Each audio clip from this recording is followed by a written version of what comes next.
Okay, I guess we'll get started. Like even though there's those I haven't connected yet. But okay. So last time we talked about what? We talked about at the end we talked about some optimizers. So we kind of went through that pretty quickly because I guess unless you're going to do research on those optimizers, I guess you're just a practitioner, right? Calling those functions, like for example, atoms. Most people nowadays just use atom, but I guess I'll just give some remark like about the learning rate. Let's see if I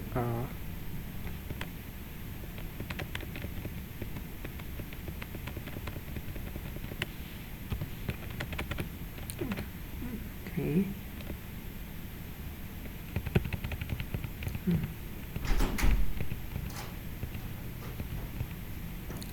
So I would say like at least have changed like quite a bit like for the last several years. Like this is a slides I coupled from like Stanford like a couple years ago. Like at that time, the people suggest like okay when you train, what they did is like you have this steepest descent or like variation of steepest descent, for example like atom, and you typically will have the loss function like this. You have a fixed learning rate, and after a while you kind of saturate. You need to decay the learning rates. Then you have a loss like decay again and so on. So for a while, like this is the standard way to do it. It's like you start with some learning rate, and then afterward you just drop your learning rate. When you get a plateau, you drop the learning rate again, and so on and so forth. But like for the last couple of years, there's new research like in terms of training. For example, like this paper, what is that? Oh, it's just a blog like talking about that paper, but it says stochastic gradient descent with restart. So the idea is like they use a learning rate is not kind of like decrease like step by step like discrete in a discrete manner, but it's more like kind of a cosine annealing. Like you kind of reduce the learning rate and like as the iteration like decreases. But what's more interestingly also like you don't just decrease the learning rate. After a while you kind of increase again. So it do several cycles. So like this. So you go down and then you go back up and go down and go back up and then do several cycles. The idea there is like think of you have the training data. So again, like machine learning is all about generalization, right? So you have the training data. For your current training data, maybe you have the loss function is like this. So we don't want to fall into this local optimum here. We will prefer, okay, well, I should say, I would prefer, okay, I don't know, like this looks like a more global optimum, but I'm not saying that like this is more preferable because it's a little bit kind of smaller, the loss. This is more preferable because it's wider. So can I think of a reason why I prefer kind of a trough that is wider? Like I want to go down to somewhere say a more flat minimum instead of like a sharp minimum here. You see my question here? Yeah. More room for error. Yeah. More or less rate of change. Say that again. Yeah, you got both. What was that again? No, I didn't get it because I think we were saying the same thing. Yeah. Oh, okay, yeah. He said more room for error. Like More room for error. Yeah, and like on the right side, you have a very small double. yeah, I think yeah. I think I think this is a the good rate answer. of change is a lot Yeah. lower on the wider. It's, so remember, like this loss function is actually just an approximation because it depends on your training data, right? So you can think of like if I have another set of training data, I may have this loss function is like modified a little bit, maybe like shift left, right, or something like that. So then like the loss may not be the actual minimum may not be there. But on the other hand, if you have a flat minimum, there's more chance that there's actually a real minimum. So therefore, you prefer to kind of like stay in a flat minimum rather than a kind of level minimum. So the idea of having this cycle, therefore, is like when you have this cycle, when you suddenly you go back up with that learning rate, there's a good chance that if you drop to here, you may be able to get out of that, like with this larger learning rate. But on the other hand, if you're already at the flat minimum, like you are likely to stay there. So if sounds make sense. So that's the idea why they, for example, this work like, and then later on like actually the most recent one, I think like it is people suggest just doing one cycle. So it's like basically doing this, but you just do one cycle. You have the learning rate go up first. Actually, try to not fall in any of this local minimum, then you go down. So you have just doing a kind of like one cycle like this. And okay, not like this. Let's see if I can have my cycle. Yeah, I don't have a figure like this, but you can adjust your learning rate, and also you can adjust your learning rate by first like train on a couple airport and see like for different learning rates like what's the which one is the give you the best accuracy. For example, like this one, kind of like this looks like this is the maximum learning rate that get you like reasonably good. So you can adjust like let's say learning rate like stay from here and here. Like have a minimum learning rate and maximum learning rate, and then like you can then basically do a one cycle starting from, I don't know starting from where, but starting maybe here, and then you go up all the way to the maximum and then fall back down. So usually you start with somewhere like not the minimum, and then you go all the way up and then go down to minimum. But honestly, I don't know exactly because I also just call the function. So if you use PyTorch, you can install also the fast AI library. There's a fit one cycle function there. Actually, now the basically the standard, the state of the art will be you simply call that fit one cycle. It will be doing this. So you first run a I forgot the function name for that. There's a function name trying to estimate the learning rate, know the range of the learning rate. Afterward, you will call the fit one cycle, just do one cycle learning. So that actually basically is much easier than like several years ago. Like people do a lot of fine tuning and so on and so forth.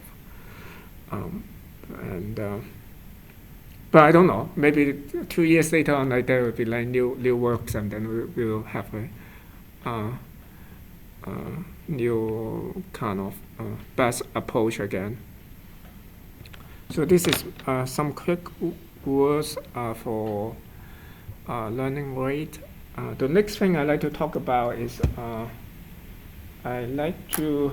so this is all 1D optimization, right? So not 1D, I want to say like first order optimization. So I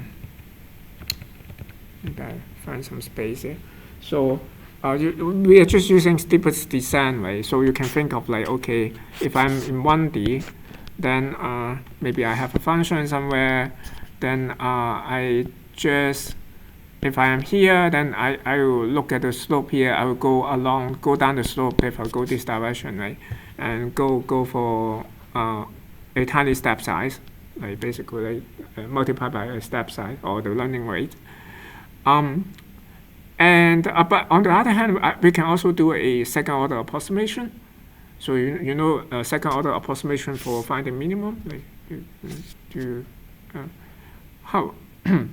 So if I have a second order approximation, it will be like that. Like maybe somewhere here, let's say if I am here, I try to find both the derivative and also the second order derivative. And then I can try to fit if I know the first and second order derivative, I can basically fit kind of a, what's that called, like a parabola to that, right? So I can fit a parabola. Then once I fit a parabola, I immediately know where's the minimum, right? I can immediately jump to this minimum, and then I will be in here now. And then I can do the same thing. I can compute the first and second order derivative, and then I fit the parabola again, maybe here. Then I can again immediately jump to the minimum, and I can do that. Like theoretically, it can be really fast. And also the nice thing here is I don't actually need the learning rate, because you see, like I don't need to know the step size. If I have the first order and second order derivative, and I fit that precisely with a parabola, I know exactly where is the minimum, right? I can just go to that point directly. And this is known as the Newton's method. So and actually if you but of course in high dimensions it's more complicated, but let's see if we can derive that. Like, so for high dimension, so let's say if I start with some points here, I guess I will just use the same. Let's say I have some objective function, like loss function, let's say I call it j, and let's say I have some parameter theta, I try to minimize that. Now I can do a Taylor series expansion for that way. Okay, this theta is a vector, by the way.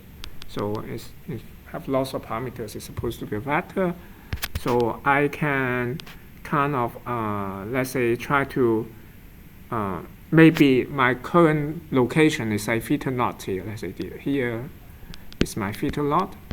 And now I try to do a Taylor series expansion around theta naught. So therefore I have j theta naught. So plus, if I'm doing a first order approximation, it would be just a gradient. J theta, right? Multiplied by the difference, right? Theta minus theta naught, right? So, and now if I need the second order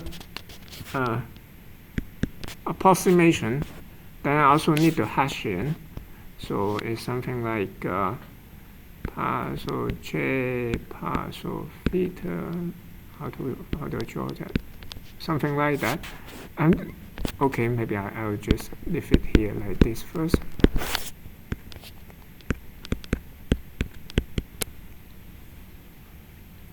And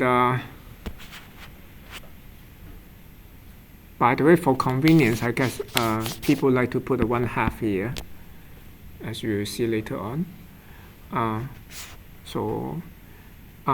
And this, by the way, what's the size of this thing here? So if let's say my theta is a n/1 column vector. Yes, this is n/n. So now I try to find the minimum there, so I can simply just, if I fit it, basically I'm essentially in 1D would be a parabola, right? But here in high dimension, I don't know, paraboloid, I don't know how to call that. So, and I'm essentially fitting this, like around this like theta naught here, right? And I can find the minimum just trying to find the gradient to be 0, right? So maybe I can take theta. So I want this to be 0, right, something like that. So be careful. Like this is it looks confusing here, but or maybe I should put a gradient j here taken at value is theta naught, right? And this is also like maybe taken at theta naught, something like that. So in a sense, these two things are actually just constant. So only theta here is a variable. So then if I take the partial derivative with respect to theta, I mean j with respect to theta, so the first term is just a constant, it's gone. Then the second term here is just some, maybe I put a transpose here is better. So it's like just something like a transpose times theta minus theta naught, right? And I want to take the partial derivative with respect to theta. This will just give me a, right? So therefore, like takes the partial derivative here. This term will give me like partial derivative, the gradient of j, and then the second one, actually you can just go back home and try to find that, but that one will be just like what, partial j square partial theta square, or maybe I just call this a Hessian. This is a h, so it's maybe easier. Let me write as h here. So it's actually, it should be, in general, if you have like h theta transpose, if you take the partial derivative with respect to theta, this should give you like h plus h transpose times theta. I mean, you can go back home and try to write it out if you are not convinced, because like this one is like, it's just a scalar, right? So it's actually just equal to ij theta I h ij theta j, and then if you take with respect to theta, let's say take with respect to theta k here, then basically you will have equal to like h I k plus h k j, stuff like that, right? Times theta times times theta k. So wait a sec. No, actually I should be careful.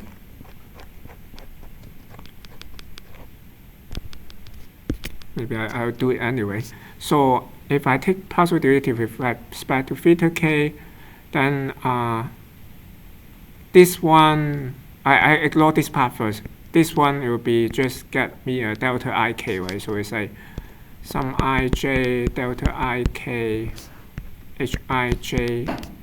theta j, and then plus theta I hij ij, and now take partial derivative with respect to this guy, get me delta jk.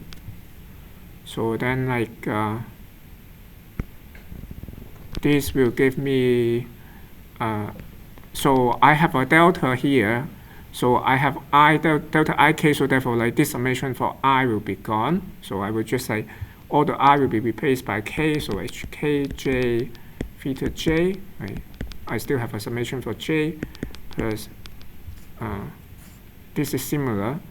My j summation for j will be gone, and j will be replaced by k, so I have theta I h I k sum over I. So then now it's clear that this is just what? This is just h theta, right? The kth element of h theta, and this is actually the kth element of h transpose theta, right? So therefore, like if I take the kth element of this partial derivative is therefore is equal to this h theta plus the kth element of h theta plus ht theta. So therefore, this is just equal to h plus h transpose theta. But of course, the Hessian matrix is symmetric, so h plus h transpose is just equal to 2h here. So therefore, why people want to put a 1/2 here just look nicer. So then I will just equal to h time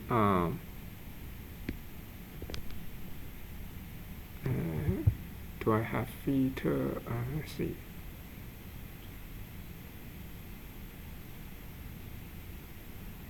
Yeah, I think I have theta minus theta naught here. Okay. So and this is supposed to be equal to 0, so therefore like my theta, the minimum should be just equal to theta log. I can move to one hand side, right? Theta log per, or like maybe I should multiply h inverse first to both sides. So if I multiply h inverse to both left hand side, I have like theta minus theta log plus h inverse delta theta j equals 0. So theta is just equal to theta log plus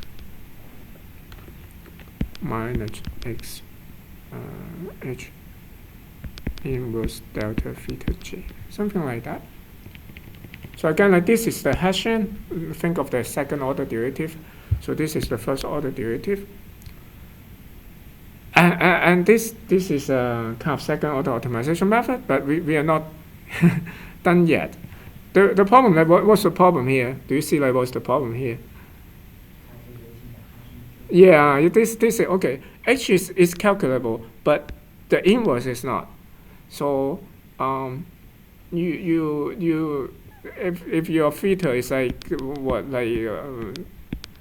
like typically a million parameters is very common in neural network, right? In deep learning. So and like compute an inverse of like a matrix is generally n cubed, something like. So that is like too computational intensive. Actually, you can even write down the matrix in that sense if you really have a million parameter, because this is like n squared, right, the size. So therefore, like there's like okay, I guess I will kind of talk about some technique to deal with that. So I will mention like two methods known as Bfgs and Bfgs. So it's like some techniques to basically like we're not the idea is that we are not going to compute this inverse of the Hessian directly. So we're trying to like compute some approximation instead. So should I keep this page? Maybe I just move things around and keep this page.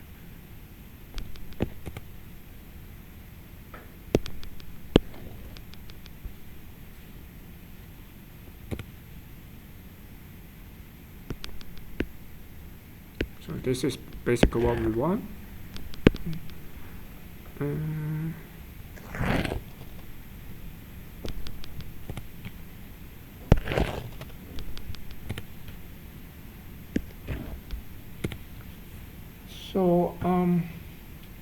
So first look at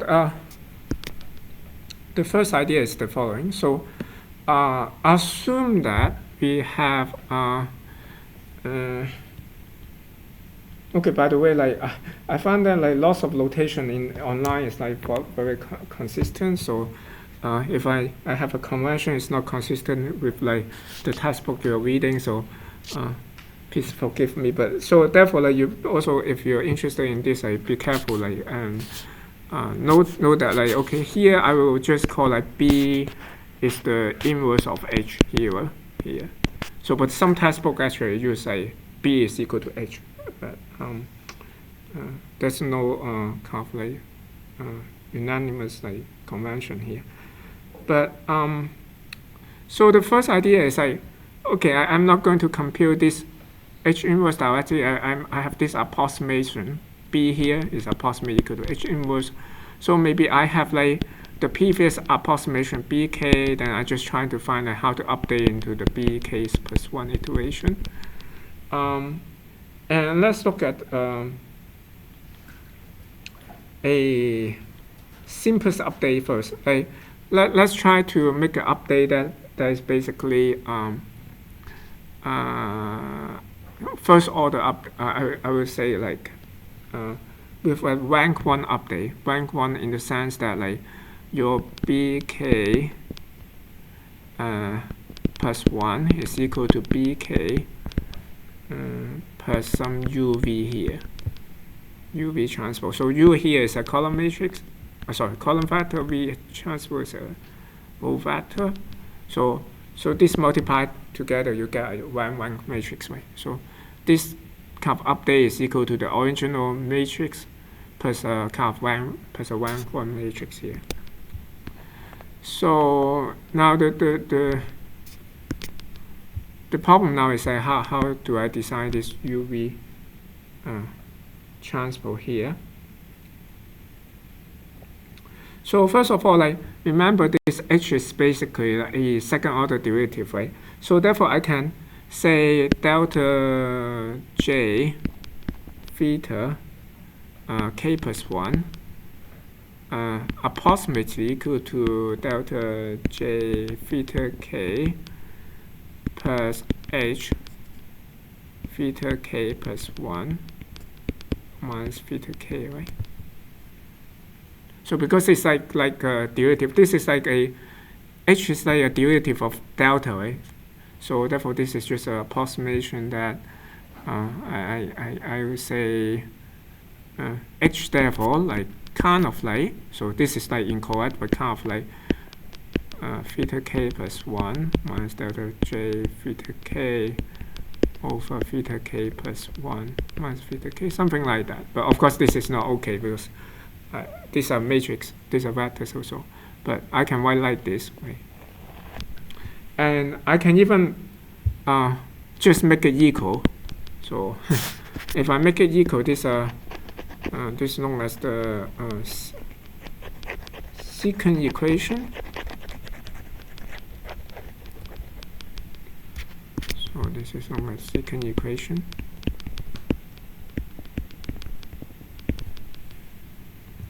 And now I can then I can just say, so basically I have delta j theta k plus 1 minus delta j theta k, this thing here is equal to h theta k plus 1 minus theta k. So for convenience, I will just call this one pk, this one qk here. And so now if I have an update for this guy, but let's look at this. Okay.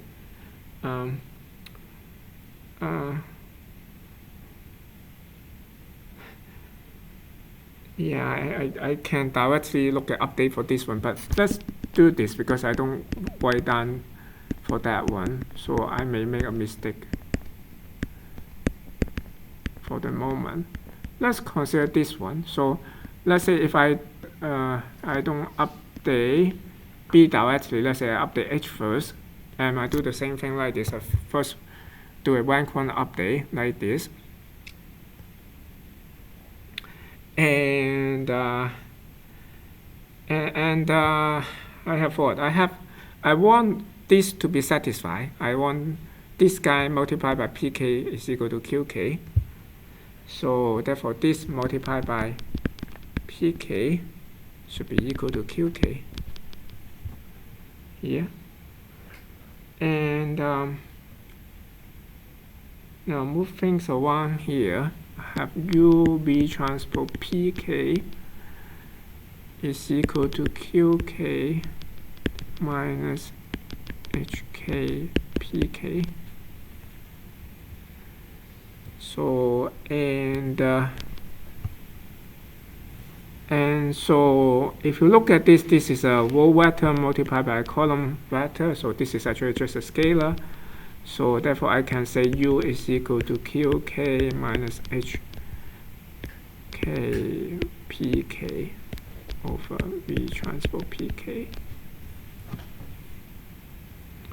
So therefore, if I put this back to here, oh sorry, I just have a pk here, put this back to here, or like hk plus 1 equal to this. So I have hk plus 1 is equal to hk plus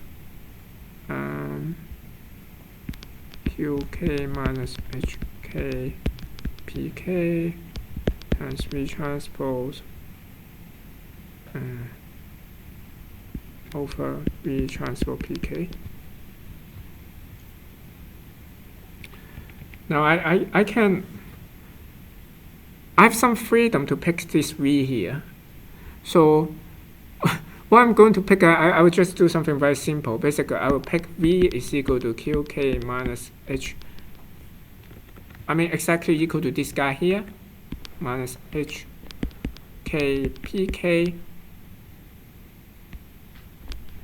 because your Hessian matrix should always be symmetric, right? Actually, both B and H are supposed to be symmetric. So you start with to be symmetric, you want to better to be like symmetric afterward, right? So after the update. So therefore, like what we can do, so therefore, like eventually for this rank 1 update, finally, what I mean is that I can have simply hk plus 1 is equal to v v transpose over this v transpose pk, where this v is this one here.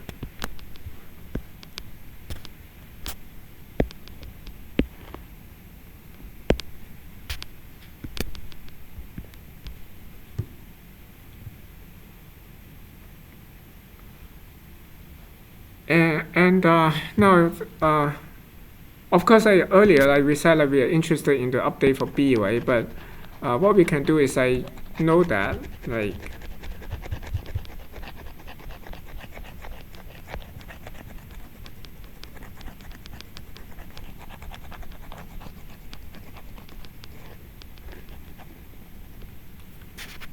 here we have hk plus 1 times pk is equal to qk, but bk plus 1 is just inverse of hk plus 1, right? So therefore, we actually also have like bk plus 1 times qk is equal to pk. So then just by inspection, if you kind of like we substitute like h with b and like q with p, then essentially we just have bk plus 1 is equal to bk plus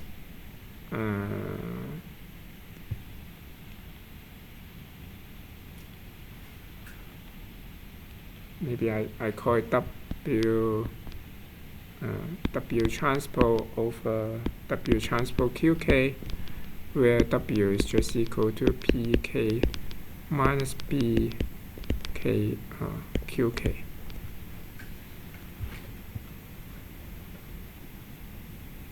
So so far so good, and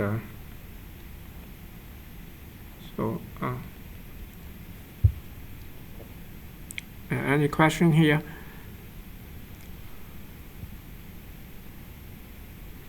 So, but this is not Bfgs or DFS. So it's just an illustration how we can. So for Bfgs, what we want is we want to have a rank 2 update. So a rank 2 update will be something like that, right? So we can have like hk plus hk plus 1 is equal to hk plus say alpha u transpose plus beta w transpose, stuff like that. Now the idea is the following. Let's say we have the earlier rank 1 update is like this one, right? Hk plus 1 is equal to hk, and we have v and v transpose here. Now if you look at this here, like this is kind of like a basis, right? You're kind of like the rank 1 update have like this kind of like a basis. So if you think of like you have a rank 1 update, it's like that update with is basically that rank 1 matrix is composed of like a vector that is a linear combination of this guy and this guy. So for a rank 2 update, like it's reasonable to think of, okay, how about we decompose this, like instead of like this vector equal to precise linear combination this way, like this one minus this one, maybe we can like decompose this into say this is u and this is w, stuff like that. So then we can have a update formula, something like equal to hk plus 1 over alpha and I have QK transpose here. Basically U, I take this one as U, and then like for W, I take this guy as W, say. So I have like HK PK PK transpose HK transpose, stuff like that. Then okay, maybe I can erase some of this now.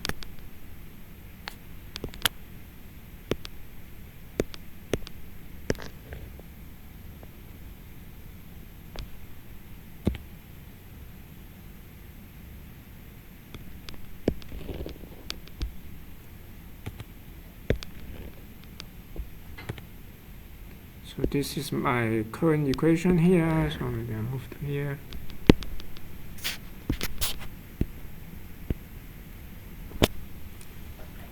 So, but again, like we remember we have that condition that like HK plus 1 times PK is equal to QK, right?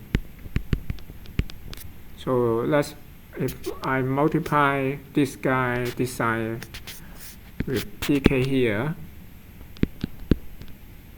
or like, let's do no way equal. I should get QK, something like that. So again, like we have some choice to pick alpha and beta, right? So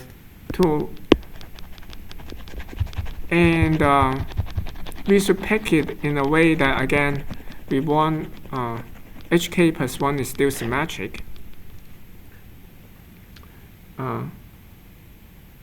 Actually HK plus 1, oh okay, sorry, HK is already symmetric, by the way, but we want to make sure that this is satisfied, this is satisfied.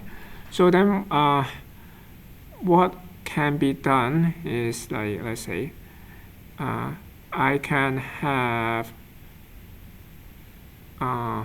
let's say if I have alpha is equal to QK transpose over PK, say, then you see, like if I multiply this guy, this will give me QK here is equal to this one.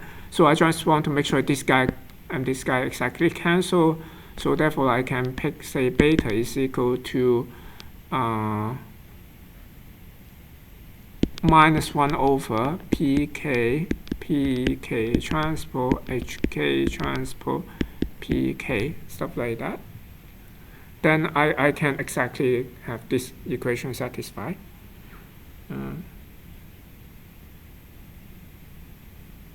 Let's see.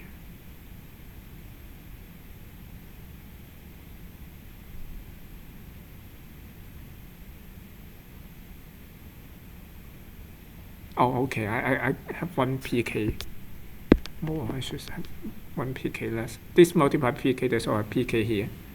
So to get it cancelled, should be like this. So so then therefore, like eventually the update will be something like that.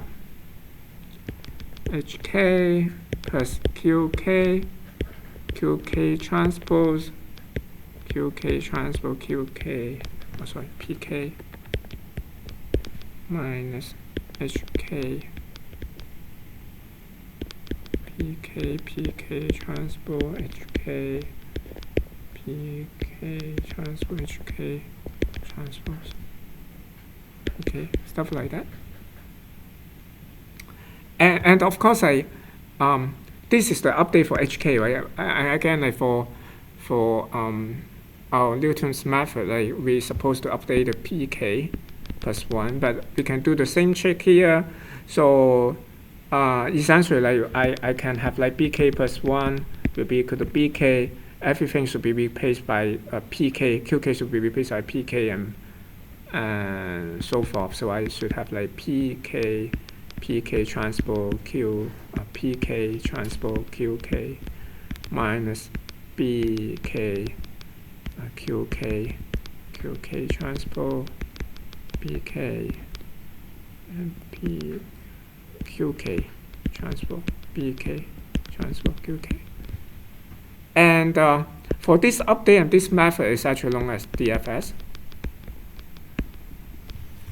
So note that like this BK plus 1 is not equal to the inverse of hk plus 1, inverse. So how we get this is like we take this equation where we basically consider the equation bk plus 1 times qk is equal to pk for the bk update, rather than the hk plus 1 times pk is equal to qk. But we basically consider two different equations. And in general, like this, therefore, like this one, there's no reason that is equal to inverse of this guy here. And actually, you can find the inverse of bk plus 1. So like find another update, basically bk plus 1, as the exact inverse of this guy. And the other method is known as the Bfgs. So that is basically we are trying to inverse this guy here, and the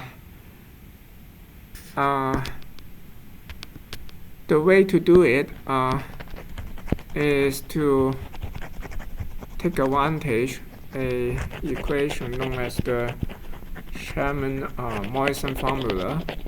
So actually, maybe I will just show you the slide for this one. Maybe.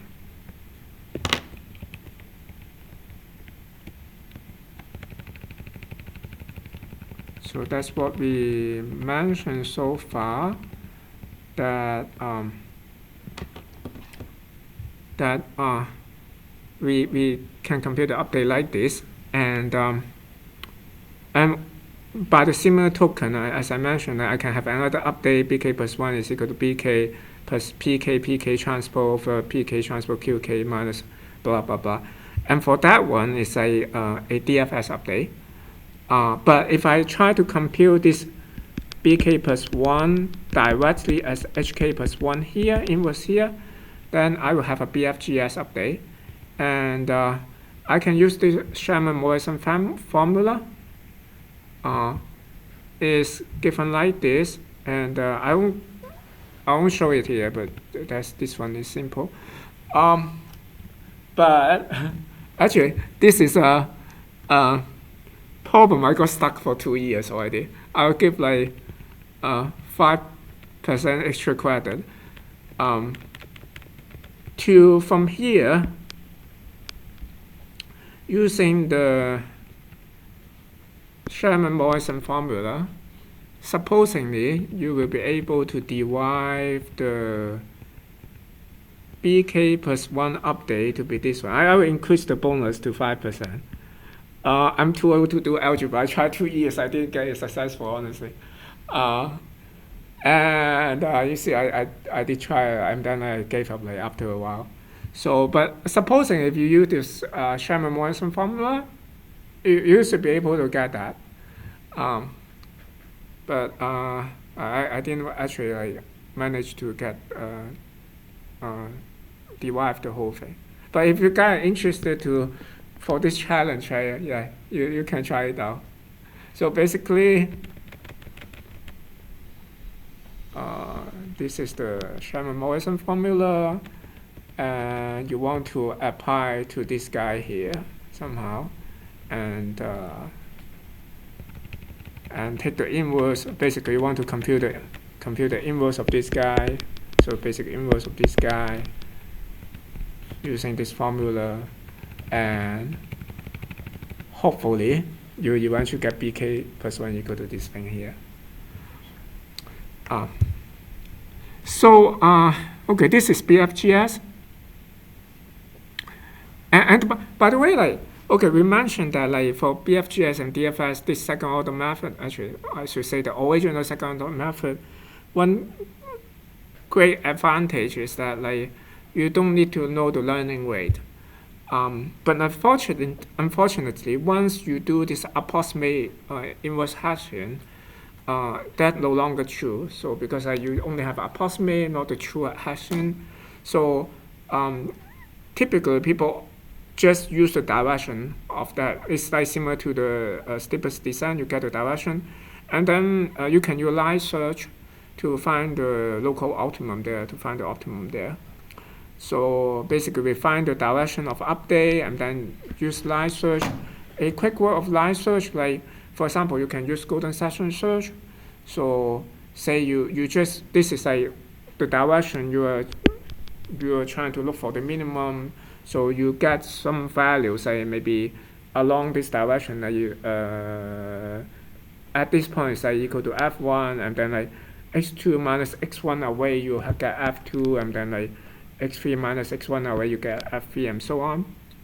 And then depends on like this point here, whether you are here or here. If you're here, then where is the minimum? If you're here, then the minimum should fall in this region, right?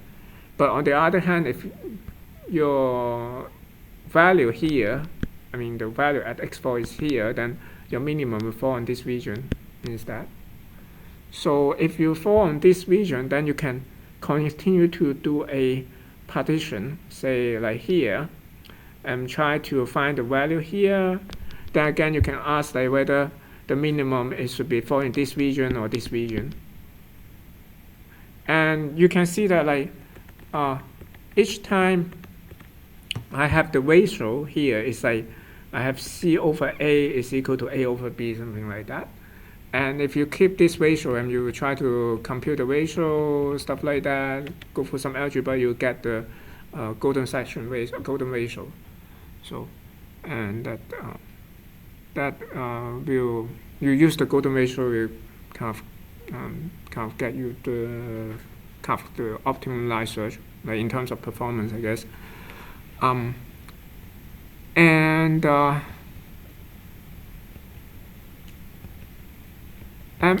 some side note also. Of course, I gave kind of a derivation of this Bfgs and DFS in a bit more ad hoc or like intuitive way. Another way to look at that is that you may think of like you want to look for a solution that satisfies both the secant equation and also like positive and symmetric. And because you have a rank 2 update, basically if you have rank 1 update, just these two constraints will specify your unique solution there. But because you have rank 2 update, you have like additional kind of freedom there. So you need to apply additional constraint.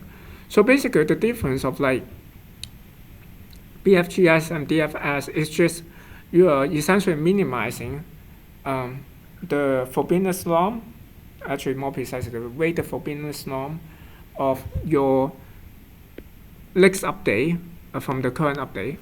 So basically how far is your new matrix from your original matrix. So the original forbiddance norm is basically some square of all the elements. And the weighted one is just you weighted that matrix first. So in the sense here, you will just multiply each row and column by this matrix, half of this matrix, and then afterward you sum square all the elements. And actually the difference between DFP and like or DFP or DFS, I don't know. I think it's DFS. Oh, okay, maybe it's called DFP. I don't know. Maybe it's DFP. I'm sorry about that. Bfgs is just like you have different weights there. So and of course you can divide Bfgs with this also. Like you set this constraint here, then you treat it as an optimization problem. Then you go for Lagrange multiplier and blah blah blah. Then you can solve actually the update for B. And by the way, like for Bfgs, that's still not finished yet. The problem is like, as I mentioned, like even though now the complexity is much lower, because the update is just like multiplied by a rank 2 update, right? So you just add two rank 1 matrix to the original matrix. But the problem is that you still need to store the original matrix, right? If you have like n is 1,000,000, then basically the number of elements would be like 1,000,000 square for the matrix. That would be too big just to store that. So therefore, like there's another algorithm, actually known as the Lbfgs. I think this is a algorithm very commonly used in if for people like doing like second order optimization when they don't use the first order optimization. For example, like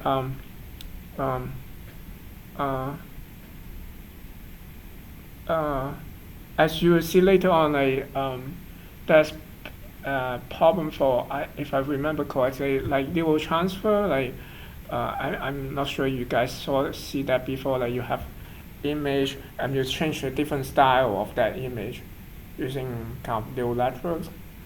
And for those, it's common to use second order optimization because in that case you only have one image. You can afford to use a second order approximation. So if typically if you have like lots of training data, then first order approximation is more robust, I guess. But in those applications, like okay, anyway. So maybe go back to here. For Lbfgs here, so because I don't want to store the size, right? So what should I do? Like any suggestion?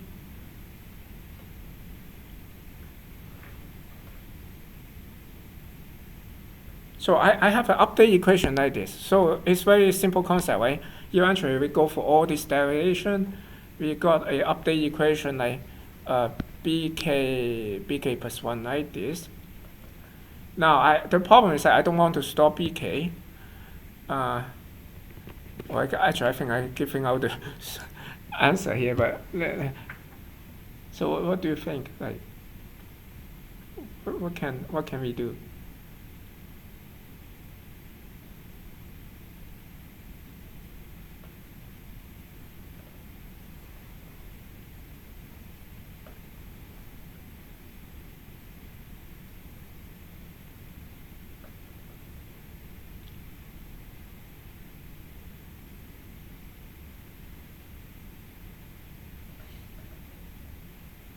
Any suggestion?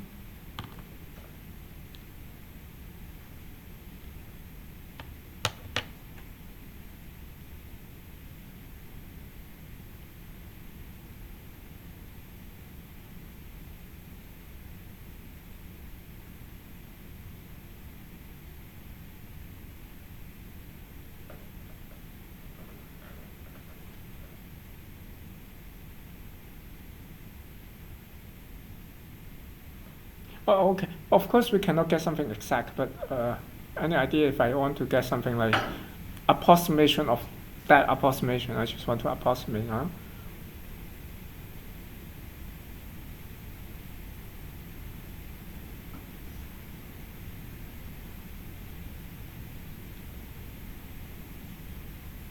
So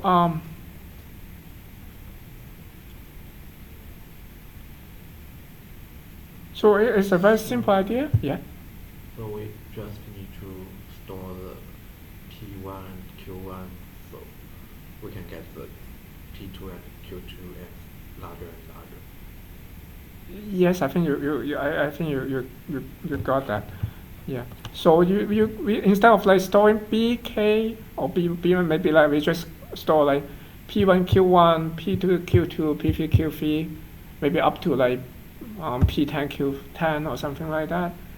Then like we just ignore the bk here. So let's say we say set bk equal to identity, and then because it's an iteration anyway, right? So we have of course we don't get the exact b1 there, or essentially we don't get the exact b2 there.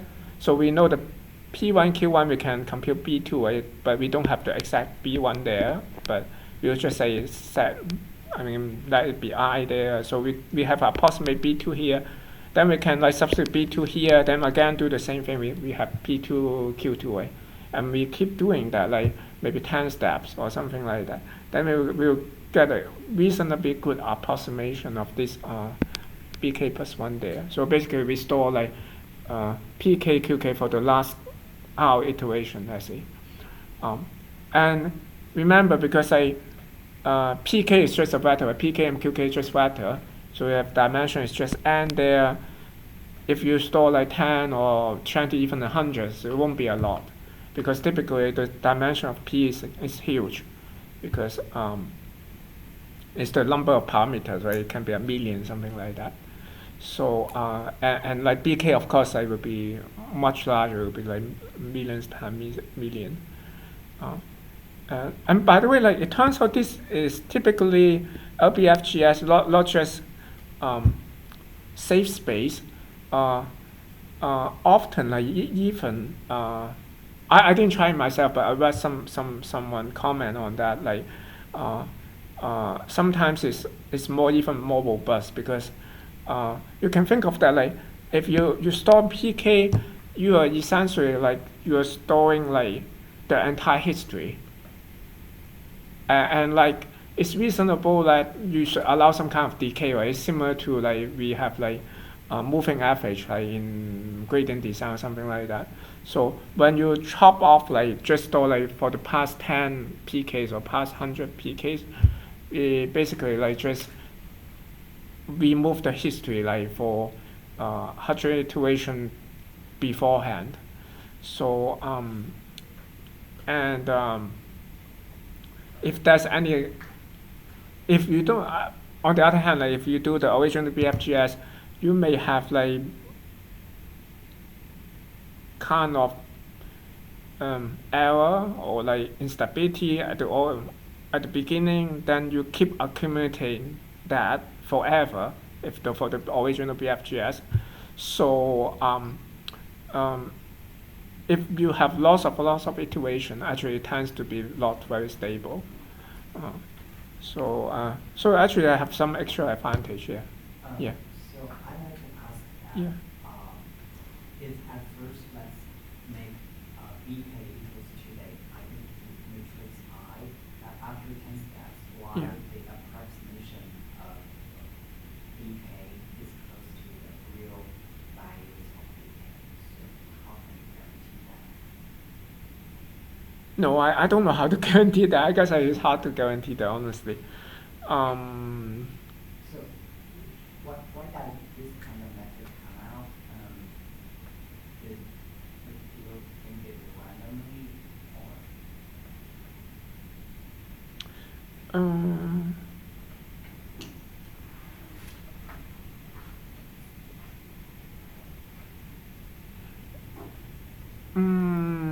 Yeah, I'm not sure I should pull back the approximate.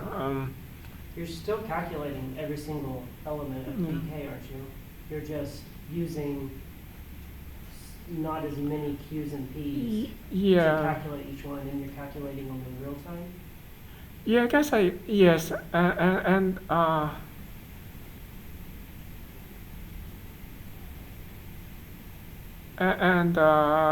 maybe like I just hand waving argue, maybe like this contribution is still there, and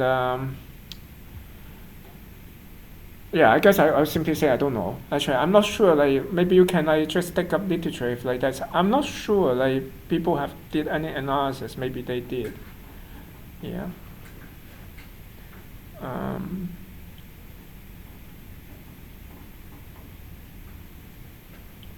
Yeah, indeed, there's no reason that like yeah, but at least like okay, if it tends to infinity, I will okay, can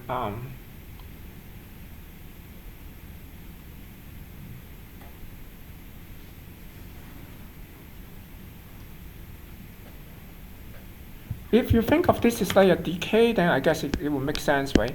If like this is a decay, then for example, if you think of like something like think of this way, I have this is like a 0.9 0.9 times, or okay, I'll put this 0.9 here, plus this is something like something B here, and then like I keep substitute this back, and so next time I will have this this is the times 0.9 0.9 plus B, right? And then maybe next time I continue to do that, right? So ultimately, like after many iterations, the contribution of this original A will get decayed by these factors here. Right? So of course I'm arguing like this is like kind of a decay factor here, and the contribution for this guy will get like proportionally higher. In Yeah. this situation, Yeah. we need I minus PK, I mean, the rank 1 matrix. Yeah. We need the eigenvalues of this to be smaller than 1, right? So we can get a 0.9 decay factor. But how can we guarantee that the eigenvalue will be smaller than 1?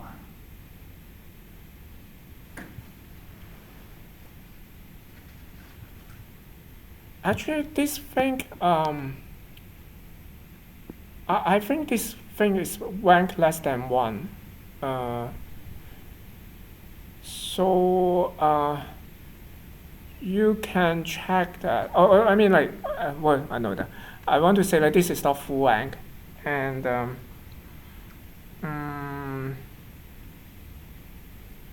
so therefore, like, there's at least one eigenvalue is 0. Yeah. I think I just verified that yesterday. Yeah. Eigenvalue, but how can we Yeah. guarantee that? Yeah, of course, these other eigenvalues are 0 because it's only rank 1 matrix, but it still has one eigenvalue. For that specific eigenvalue, how can we know that this eigenvalue is smaller than 1?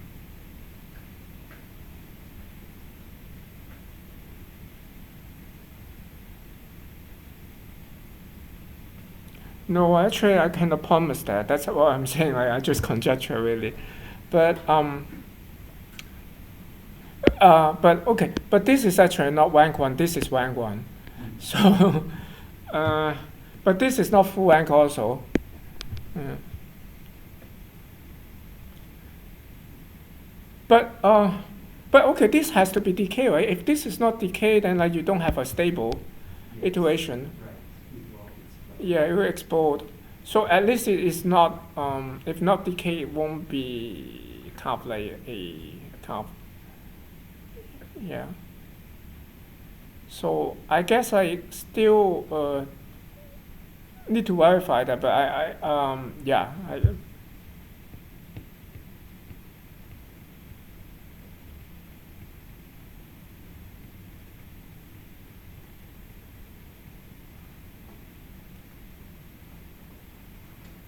I don't know if you're interested. Probably can take it up. Yeah.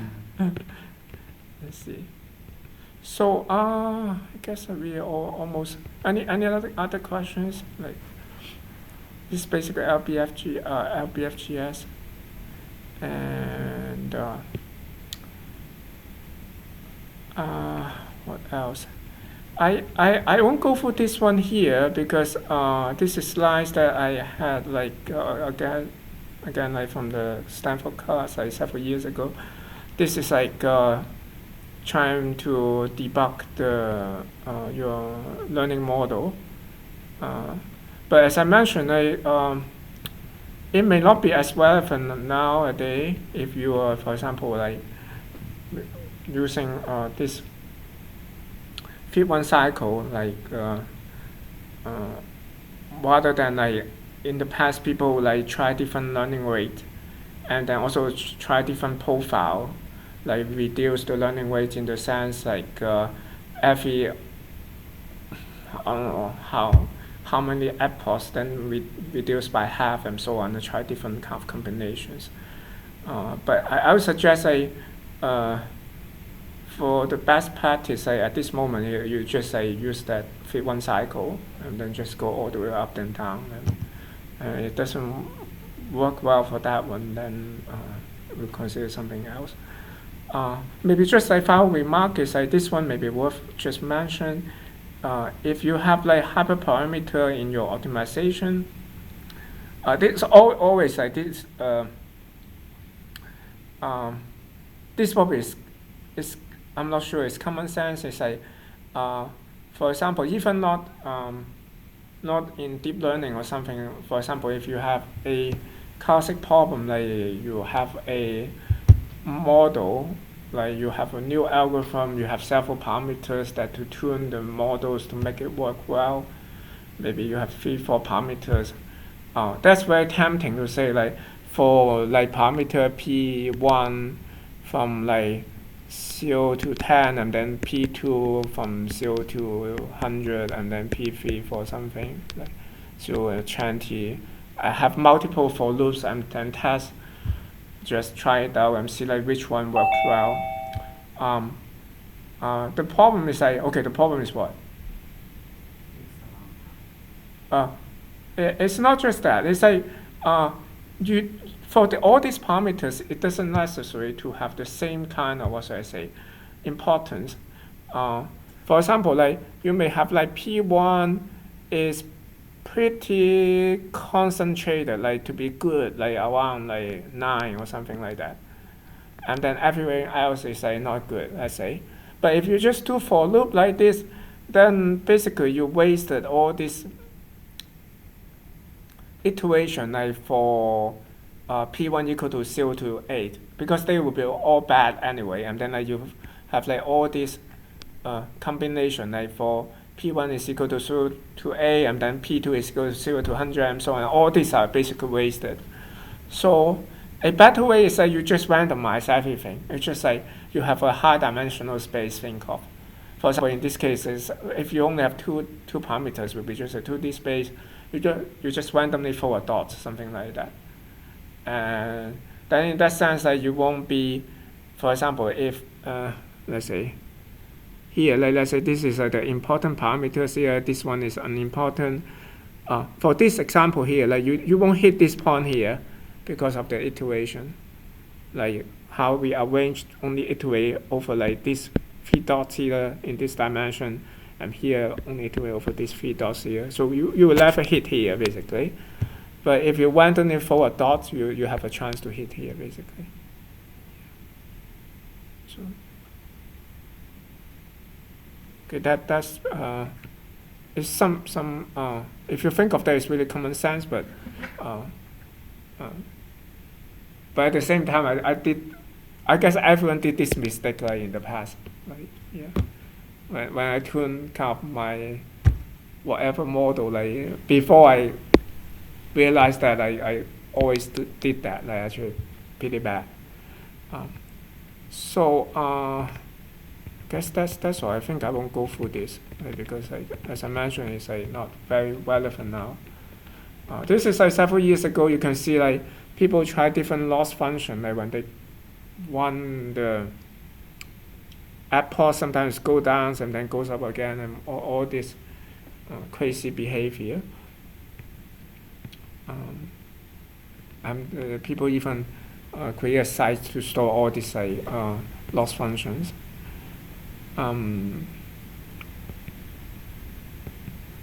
Okay, I guess that's it. So this may not be a very good conclusion. Also, like this is a date back like 2017 that I didn't may update. As I mentioned, like still Atom is good. Like use Atom.